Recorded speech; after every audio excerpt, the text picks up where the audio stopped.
Welcome to Sweet Life Beat Life. We hope this video helps. You start by verifying prerequisites.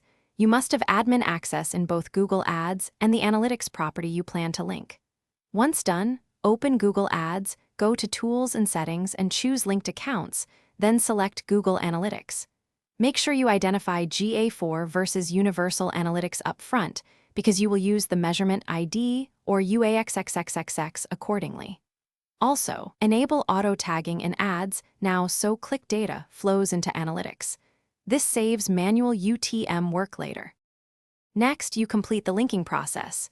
In linked accounts, pick the correct property and click link. Confirm account permissions when prompted.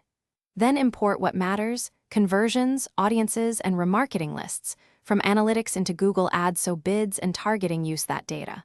Once linked, enable conversion import mapping and make sure auto-tagging is active so Gclid matches sessions.